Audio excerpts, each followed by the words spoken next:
Assalamualaikum warahmatullahi wabarakatuh. Baik, pertemuan kali ini kita bahas terkait dengan konsep dasar kewirausahaan. Ya, sebelumnya, bagaimana kabarnya teman-teman mahasiswa semuanya?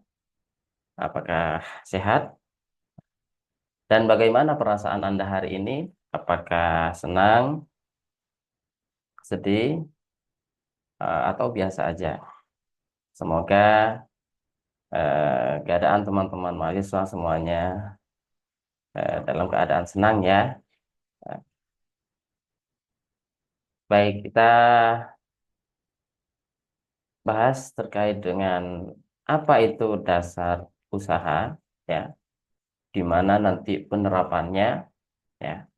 Jadi dalam usaha mempunyai dasar-dasar, ya. Dasarnya apa? Nanti kita bahas, ya. Next, mari kita mulai dengan ice breaking, ya, dengan judul dari ide menjadi realita. Coba Anda bayangkan memiliki benih kecil di tangan. Benih ini adalah ide Anda, meskipun kecil, sederhana, tapi penuh potensi untuk tumbuh menjadi pohon yang kuat. Benih ini butuh air, tanah yang subur, dan sinar matahari. Satu, sama halnya dengan kewirausahaan, bagaimana ide itu hanyalah bagian dari awal. Untuk menjadi nyata, kita membutuhkan keberanian, kreativitas, dan strategi yang matang. Kewirausahaan bukan hanya soal menghasilkan uang, tapi juga tentang menciptakan nilai, ya, membawa perubahan, dan juga mengambil risiko untuk menjawab kebutuhan di lingkungan sekitar kita. Apa benih ide Anda hari ini? Apakah sudah ada apa belum nih? Apakah Anda siap untuk mulai menanam dan menawarnya memupuk hingga besar? Mari kita gali lebih dalam bagaimana membangun kewirausahaan dari dasar yang kuat.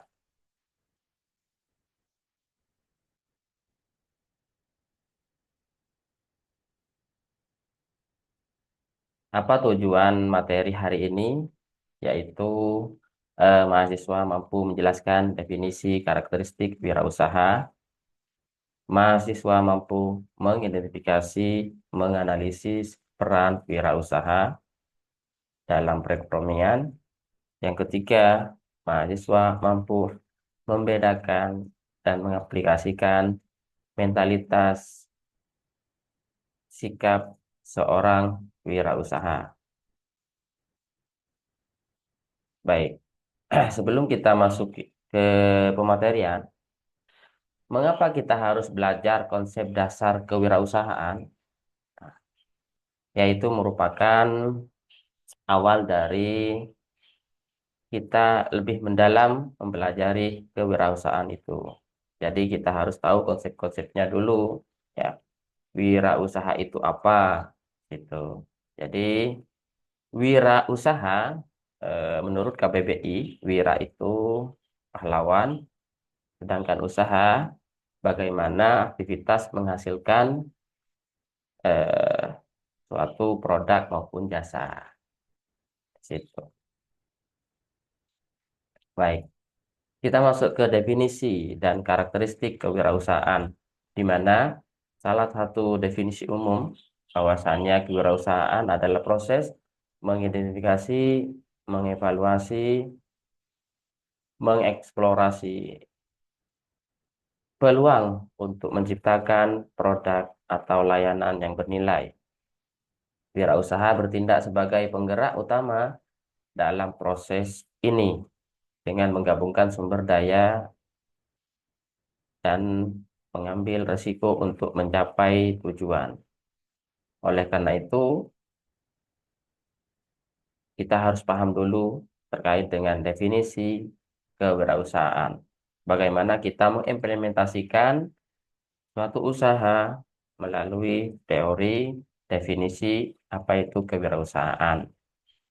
Nah, beberapa definisi menurut para ahli, ya menurut Peter Drucker, kewirausahaan adalah tindakan inovatif yang bertujuan menciptakan nilai tambah melalui pemanfaatan peluang. Menurut Ricard, wirausaha sebagai individu yang mengambil risiko dalam ketidakpastian untuk memperoleh keuntungan. Menurut Jane Bastid, mengartikan wirausaha sebagai individu yang mengelola sumber daya ekonomi untuk menciptakan nilai baru. Sehingga dari beberapa definisi yang ada, prakteknya kewirausahaan dapat melihat bagaimana bentuk ya suatu bentuk kompleksitas aktivitas ya misalkan seorang usaha kecil di desa yang memanfaatkan limbah organik nih untuk membuat kompos dan menjualnya sebagai pupuk organik ya. Sehingga proses ini menciptakan nilai tambah dari sumber daya yang sebelumnya tidak memiliki nilai hingga memiliki nilai ekonomi. Begitu. Baik, konsep utama kewirausahaan itu sendiri yang pertama yaitu inovasi. Bagaimana kita dapat menciptakan inovasi? Apa itu inovasi? Ya, itu merupakan inti dari kewirausahaan. Ya. Inovasi dapat berupa penciptaan produk ya yang baru ataupun memodif yang sudah lama sehingga ada perubahan sedikit ya dari produk sebelumnya sehingga lebih efisien dan dapat eh, dikenalkan dan dapat memenuhi kebutuhan masyarakat. Yang kedua, pengambilan risiko. Bagaimana wirausaha harus bersedia mengambil risiko, yaitu risiko finansial, sosial maupun psikologis.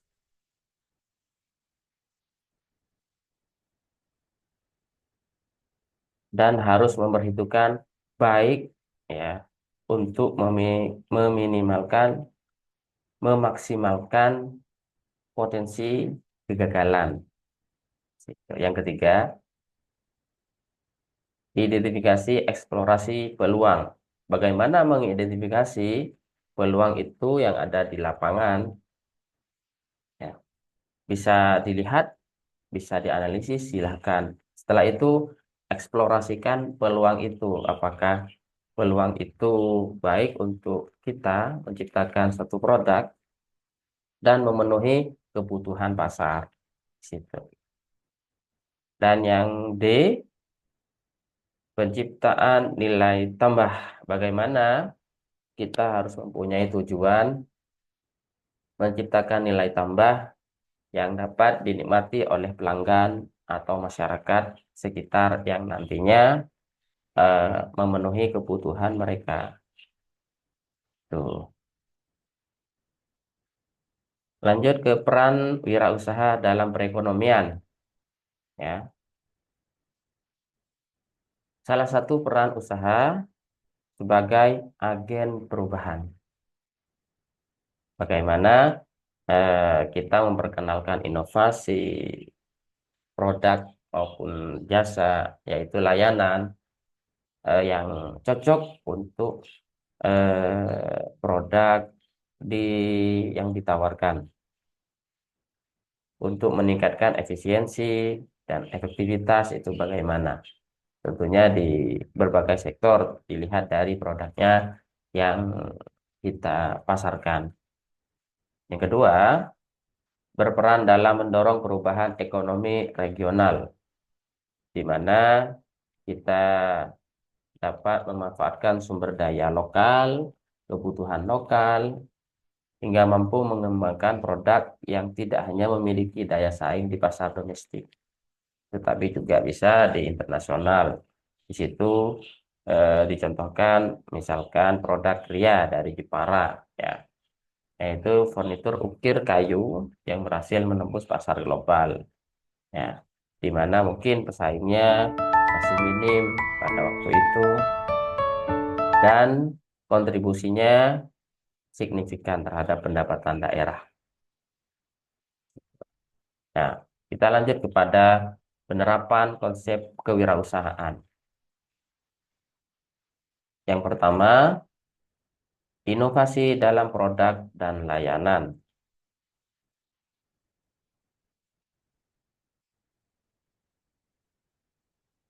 Jadi, bagaimana kita berinovasi produk maupun layanan. Jadi, produk maupun layanan tidak dapat dipisahkan, ya, satu dengan yang lainnya.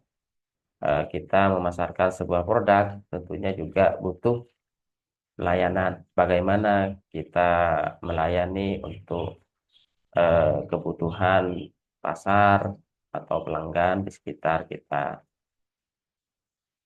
Contohnya itu seorang pengusaha kuliner di Jogja seperti produk bakpia.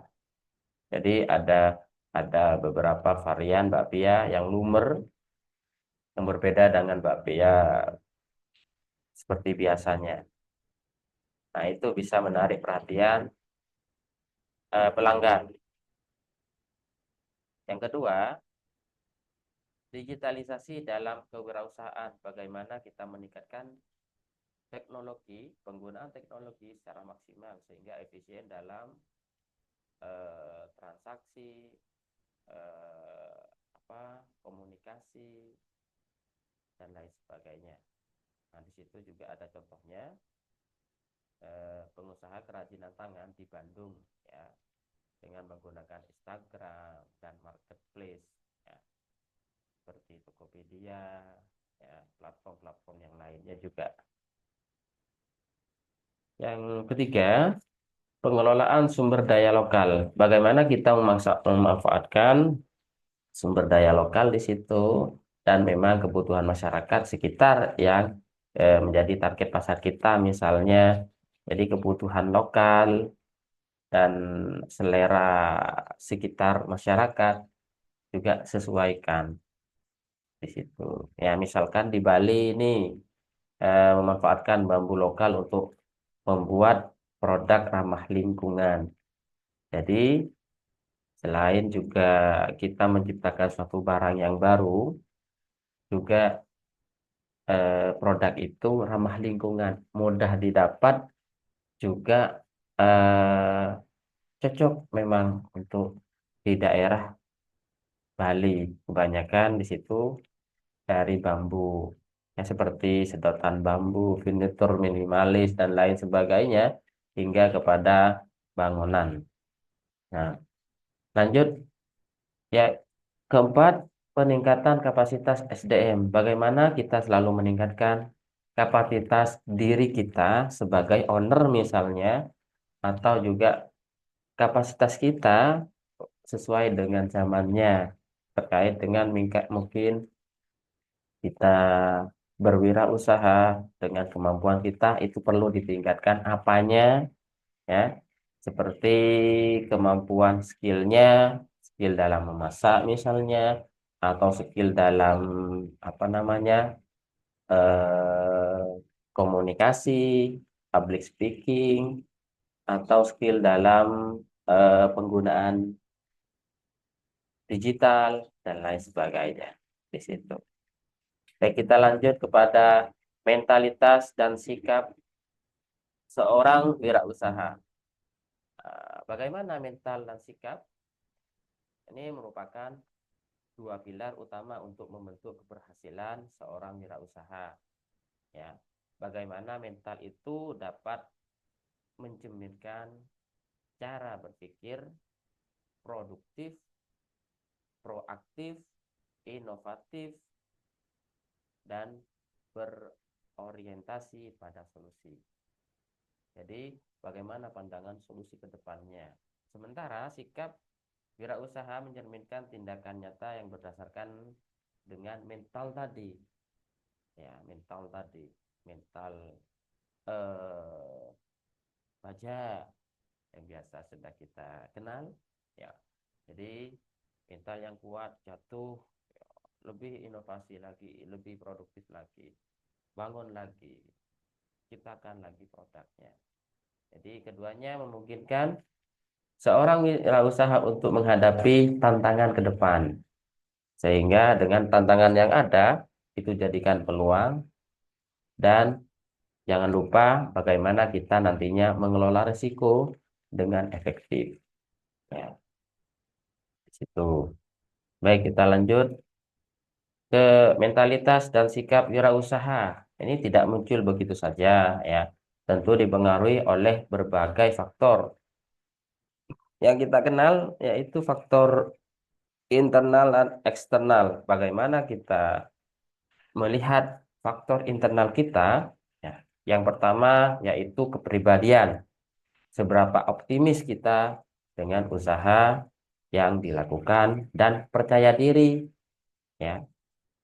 Optimis, oke, ya, tapi percaya diri kurang, ya perlu ditingkatkan itu. Bagaimana caranya? Munculkan motif positif dari diri sendiri, ya, sehingga percaya diri itu muncul, ya. Percaya diri dengan adanya skill yang dimiliki, bisa, atau kemampuan dari bahan atau fasilitas yang ada, muncul percaya diri. Yang kedua, pendidikan. Tentunya ini bagian dari skill yang dimiliki oleh kita, yaitu pengetahuan dan keterampilan. Seberapa tahu kita, berapa banyak mempelajari bidang kita di wirausaha ini, dan juga skillnya di dalamnya dapat, ya, seberapa besar kita harus tahu itu. Dan yang ketiga, yaitu pengalaman. Pengalaman pribadi terutama ini merupakan guru terbaik bagi diri kita sendiri. Bagaimana pengalaman dapat membentuk keberanian, percaya diri, meningkatkan skill itu. Sehingga kepribadian pendidikan itu masuk di dalam pengalaman. Jadi pengalaman itu sangat penting, lebih dari kita belajar sekedar teori. Ya, jadi praktek di lapangan, pengalaman tanya jawab dengan para wirausahawan yang sukses dan lain sebagainya. Dan yang kedua, yaitu faktor eksternal. Bagaimana dilihat dari faktor luarnya, yaitu lingkungan keluarga. Apakah didukung oleh keluarga? Bagaimana dukungannya? Sebesar apa? Apakah positif? Dan juga motivasinya. Ya, selain dengan dukungan, dukungan is okay, tapi juga harus lebih dimunculkan lagi bagaimana motivasinya, motif kita melakukan wirausaha di situ. Kebijakan pemerintah itu nanti mengikuti bagaimana kita mengembangkan skill, kita ikut program-program yang dilakukan oleh pemerintah seperti pelatihan atau event, ya, dan lain sebagainya. Yang ketiga, komunitas dan jaringan.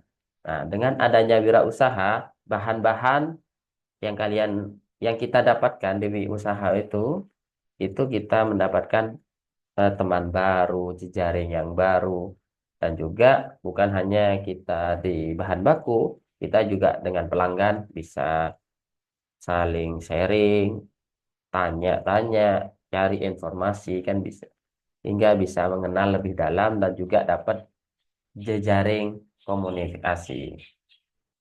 Yang keempat, strategi mengembangkan mentalitas dan sikap wirausaha. Yang pertama itu membangun growth mindset. Jadi bagaimana kita selalu berpikir positif. Kalau sudah berpikir positif, insya Allah kita dapat selalu bersyukur, ya. Jadi berpikir positif, oh ini pasti bisa, oh ini pasti berhasil, begitu. Yang kedua, latihan kreativitas. Bagaimana kita meningkatkan SDM kita, skill kita, kita sambil berjalan usaha, sambil belajar.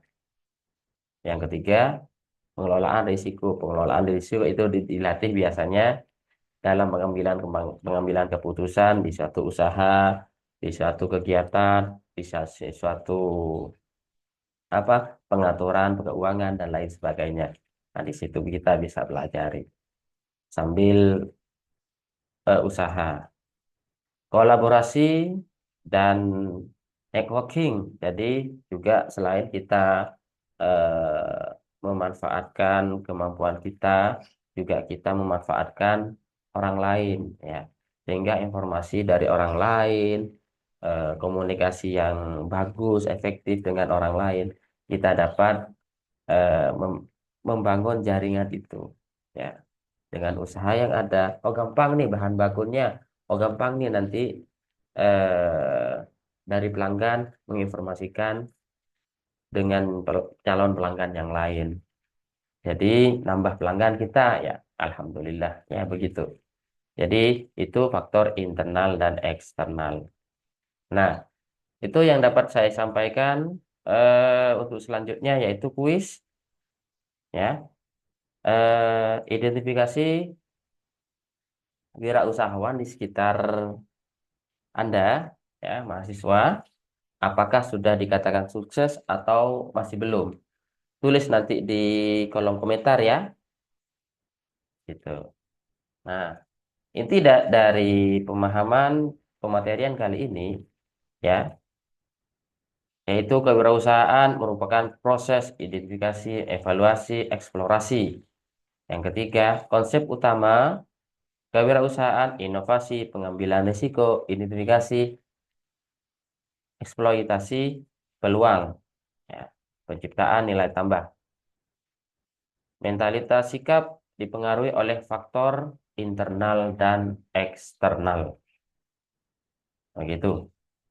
Nah, coba bagaimana pandangan Anda setelah mempelajari konsep dasar kewirausahaan setelah sesi ini? Langkah apa yang dapat Anda ambil untuk mendukung usaha di sekitar Anda? Tulis di dalam komentar di bawah, ya. Baik, itu yang dapat saya sampaikan. Semoga bermanfaat. Kita ketemu lagi di pertemuan kedua. Saya akhiri. Apabila ada kekeliruan, kekurangan, mohon maaf sebesar-besarnya. Assalamualaikum warahmatullahi wabarakatuh.